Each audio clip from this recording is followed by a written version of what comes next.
porque eu creio que aonde a palavra de Deus chega, ela gera mudança. Quando nós pregamos a palavra, ela sempre gera um impacto na vida das pessoas que vai transformando vidas, né? A palavra de Deus é transformadora. E tanto é que tem histórias dessa ilha, quando não tinha essa quantidade de povo evangélico, não tinha as igrejas lá, tem umas histórias muito até, como se diz no linguajar chulo, cabeluda, né? Mas eu tive lá. Eu fui comprovar com um rapaz que é nativo de lá, né? Hoje ele já tem quase uns 60 anos, e eu fui lá no local onde ele tomou uma surra, sem saber de quem, na mata. Só via a mão na cara e eu já tinha ouvido, né, essa história.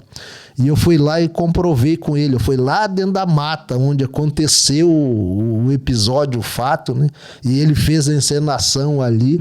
E eu fiquei assim pensando, eu disse... Nós entendemos que isso é demônios, né? Mas eles creem ainda numa lenda. E ele falou que é uma tal de Uiara Preta. E não só ele, várias pessoas, se você conversar lá, eles vão dizer que essa Uiara Preta, que é braba, bate nas pessoas, mas nós sabemos que não é, né? Não, mas peraí. Pega o celular aqui, coloca ali no colo. A pessoa chegou no meio do mato, ela entrou na mata e ela tomou uma surra sem ver de onde veio a surra. Ela toma soco, chute e ela olha e não tem ninguém no mato. Isso, até porque o que acontece? Lá eles sobrevivem de caça e pesca. E eles têm uma tradição ou um meio de sobrevivência, né? Deles irem esperar a caça. Eles fazem aquele, chama-se moitar, ou então espera-se no chão mesmo. Tem aquelas fruteiras lá, que é umas frutas que só tem para lá. E à noite eles saem para ir esperar essas caças. E ele estava numa espera dessa, ele e outra pessoa. Só que um ficou num lugar e o outro foi para outro lugar. E aí, quando ele disse que estava lá sentado, ele só viu aquela mão na cara dele. Ele, mas o que é isso? Aí pegou de novo, se ajeitou, dizia ele a mão de novo na cara. Ele pegou um facão e começou a cortar, mas não cortava em ninguém. A mão dando-lhe na cara dele. Aí de repente ele disse, eu vou correr, né? Quando ele se levantou para correr, aquele ser puxou ele pela camisa, né? Para não deixar ele correr. E ele começou a gritar para um amigo dele que estava lá. Aí quando gritou, aquilo soltou ele. E aí ele disse que nunca mais ele foi lá naquele local, né? Ele foi em outro lá perto, mas não aconteceu mais isso. Mas naquele dia ele levou essa surra lá da... Caramba! Ô, pastor Elias, você acredita que existe contato físico com coisas malignas, assim, a ponto da pessoa... A gente já ouviu alguns relatos de pessoas que foram sufocadas, né? Mas você acredita nisso? Que há possibilidade de ter esse contato físico com coisas malignas, assim? Acredito, sim. Sem sombra de dúvida, eu acredito, né? Eles dão esse nome para esse tipo de coisa, mas nós sabemos, né, pastor Denis, que isso aí não se trata de uma lenda e também isso não é brincadeira, não, é sério mesmo, né? São espíritos opressores que acabam se materializando, né? Literalmente se materializam. Tem gente que não acredita. Eu acredito. Tanto é, pastor, que essa ilha, ela tem um livro, eu tenho esse livro. Ela era intitulada anos atrás como a Ilha das Feiticeiras. Só que aí entra aquilo que eu falei, que quando chega o Evangelho de Cristo vai gerando mudança.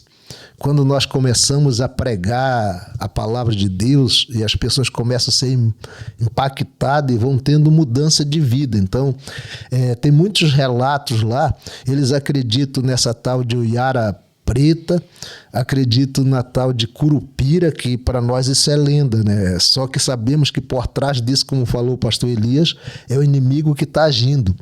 Pessoa, tem um outro fato lá que um senhor muito sério, assim, nasceu lá, cresceu, contou que eu fiquei assustado, assim, da proporção, né, de como aconteceu.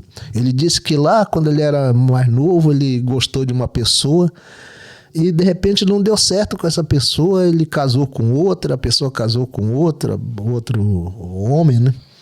E chegou um momento que essa pessoa morreu ainda, meio jovem ali, morreu, e ele foi pra mata lá.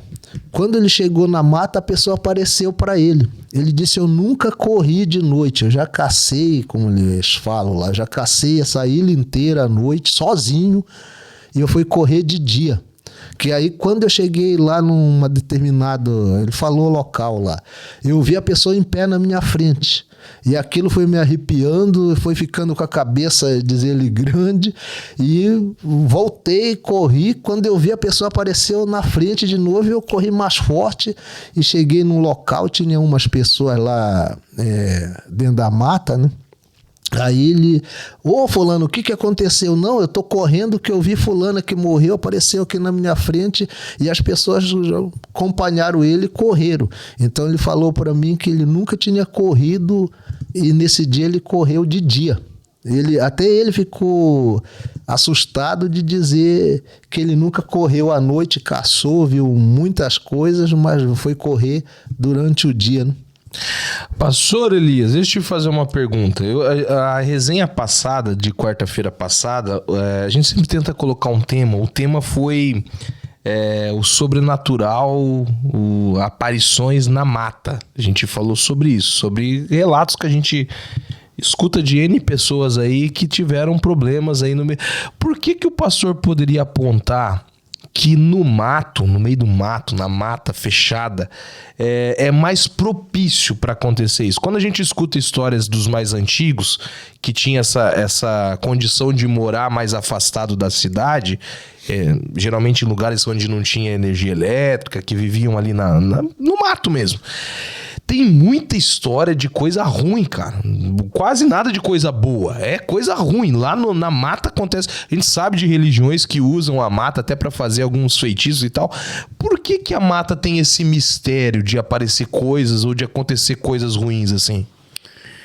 Eu acredito que seja uma opção, né? Eu acredito que seja uma opção territorial do inimigo, né? Parece que lá é um lugar onde ele... se autonomina dono daquele ambiente, né? Porque geralmente, todas as vezes que a gente se reporta a algum tipo de mata, ou você entra dentro de uma mata ou um mato que seja lá, sempre tem alguma coisa, né? Eu me lembro que a gente ia pro monte e quando começava a oração, uma vez você quase quebrou a mão, não sei de quem lá, lembra?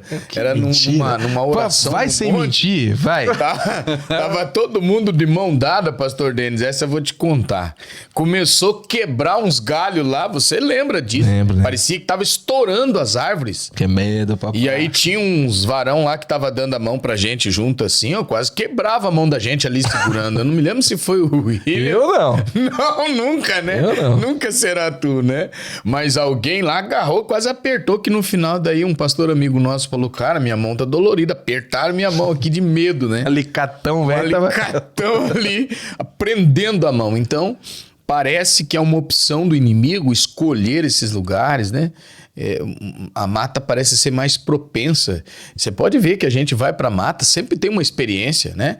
É um galho quebrando, é um mato lá fazendo... Não tem vento, mas está se mexendo, né? Então, acredito que seja um território mesmo de opção dele em atuar ali. Você é uma pessoa que sempre você tem esse costume de fazer campanhas e campanhas na mata como pastor, mas eu acredito que você já ia antes mesmo de ser pastor, quando você se converteu, é um costume seu. Você pode falar para nós alguma situação muito ruim, de uma visão ou de uma situação que aconteceu assim numa mata? Você se lembra de alguma coisa? Me lembro.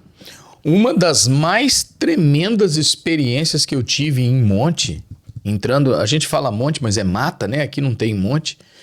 Foi o dia que eu saí de um exorcismo, depois de ter libertado a vida de uma menina. Quando eu cheguei no carreiro que acessava o monte, a gente esperava toda a galera chegar e eu já estava no carreiro esperando os irmãos. Eu estava me organizando para descer. Junto comigo estava um pastor e uma missionária, que eles tinham vindo comigo desse momento de libertação, né? E quando, na entrada daquele carreiro, pegou fogo na minha calça. Eu nunca vou esquecer disso. parado, conversando com eles, daí a missionária olhou para mim e falou assim, pastor, tá pegando fogo na sua calça. Ela disse para mim. Quando eu olhei assim, começou a derreter toda a minha calça. Eu comecei a dar tapa naquele fogo para apagar, porque era inexplicável, ninguém tinha posto fogo na minha calça. E eu comecei a dar tapa assim, ó, não queimou minha mão, derreteu aquela calça minha, era uma calça social, ela derreteu, não queimou um pelo da minha perna, que já não tem muito, e acabou que não me queimou nada aquele fogo, porém derreteu toda a minha calça. Foi uma experiência louca. Aí a missionária falou para mim, que é isso, pastor? Eu disse, eu não sei, mas possivelmente aquele que nós mandamos embora daquela casa e da vida daquela moça deve estar muito furioso aqui, querendo de alguma forma amedrontar, trazer medo na vida da gente, mas eu vou seguir, eu vou descer para o monte. E mesmo assim nós fizemos o monte só com a metade da perna da calça, mas eu não deixei de fazer a oração no monte, na mata aquele dia, porque já tinha um propósito ali com Deus e nós não arredamos o pé não, a gente se manteve firme. Então essa foi uma das maiores experiências assim, sobrenaturais, tive muitas, né, mas muitas mesmo, mas essa ficou marcada. Eu me lembro que o pastor, né, pastor uma vez, um pastor amigo nosso que você conhece muito bem, catava no gol muito, ele pegou e falou pra mim que um dia ele inventou de orar sozinho na mata. E ele tava de boa, tava quietinho ali, olhinho fechado, tava sozinho. E ele sentiu um chute nas costas dele. Ele falou, cara, eu saí catando cavaco, igual a gente diz aqui em Foz. Um chute muito forte, cara. E ele foi lançado com aquele chute assim e olhou pra trás. No meio do mar não tem ninguém, cara. E ele... Então, o que o pastor dele está falando sobre a galera apanhar lá na ilha, isso aí acontece mesmo, né, pastor? Acontece até porque, como o pastor Elias acabou de falar, é um território propício para isso, porque eu creio dessa forma. Quando chega alguém de Deus num lugar, ele começa a orar, começa a buscar, começa a envolver o povo a buscar Deus, ele vai mudando de território, o inimigo vai perdendo as forças, vai perdendo essa batalha. É o que está acontecendo hoje na ilha de Pacamorema. Hoje, atualmente, você não vê mais esses relatos. Você tem que buscar lá atrás do que aconteceu com as pessoas mais antigas. As pessoas hoje novatas lá não conseguem mais viver essa situação, ou não vivem essa situação por quê? Porque hoje tem 3 igrejas na ilha. E as 3 clamam a Deus, buscam a Deus e o inimigo vai perdendo a força. Mas antigamente, como eu tenho uma relação com essa ilha de anos, antigamente você não ouvia falar de Jesus nessa ilha. Tudo que acontecia na vida das pessoas, eles procuravam pajé. Eles falam de pajé, né? Eu quero saber como é que tá a minha vida, vou lá no pajé. Aconteceu tal coisa ruim comigo, eu vou no pajé para ver o que ele vai me dizer. Então, isso era a fonte que eles buscavam.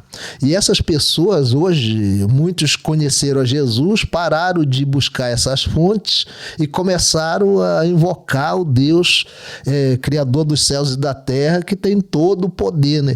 E aí vai enfraquecendo esse lado espiritual maligno e vai fortalecendo o lado espiritual benigno, que é buscar a Deus. Então hoje a gente vai lá na ilha de Pacamorema, a gente vê uma grande mudança, que antigamente não. E também outra coisa, antigamente não tinha energia. Dava 7 horas, estava tudo escuro. Hoje tem energia na ilha, então já mudou ali. E tem muitos relatos de pessoas que se transformavam em bicho. Se você for lá e conversar com as pessoas mais antigas, não é um que vai falar para você. São muitos. Todos os antigos vão dizer, não... Tinha pessoa aqui na ilha que se transformava em porca, se transformava em outros animais e iam para tentar amedrontar outras pessoas que saíam para pescar, para caçar. Então, uns relatos bem assim fortes nessa área, mas dos antigos. Hoje, nessa rapaziada nova lá, você não ouve mais esse tipo de comentário, né? E outra coisa que me chamou a atenção lá na ilha de Pacamorema, que hoje a gente vê que as pessoas que moram na ilha de Pacamorema, elas começaram a entender que o pajé já não faz muito sentido para eles, porque eles começaram a conhecer um Deus que tem um poder de resolver a situação deles sem eles procurarem esse tipo de fonte, né? E eu ouvi também um relato lá de um rapaz. Eu fui lá na casa dele, gravei lá com ele. Ele não cria nada, ele não tem nada. Ele não tem um pato, ele não tem uma galinha, ele não tem porco, ele não tem nada. E ele diz que chega à noite, aparece lá na casa dele pato, aparece galinha, aparece porco e vem para tentar atacar ele, sabe? E ele tem que começar a lutar com esses animais e expulsar de lá. E ele não tem nada disso. E aí eu falei para ele, eu disse, não, mas como assim que aparece aqui na sua casa? Os teus vizinhos têm esse tipo de animais? Não tem. Então surge do nada. E ele diz que ele fica com medo e a cabeça dele fica grande. Eu disse, não. E ele dizia, eu fico todo arrepiado, meu cabelo arrepia tudo, eu fico com medo e tenho que começar a correr atrás, tentar expulsar esses animais daqui porque eles querem me atacar. Eu disse, não, isso não é de Deus, né? Isso aí é o inimigo que vem para gerar medo em você, né? Mas eu falei para ele, procura uma igreja, procura buscar Deus, que você vai ver que isso vai desaparecer, não vai mais ter poder sobre a sua vida.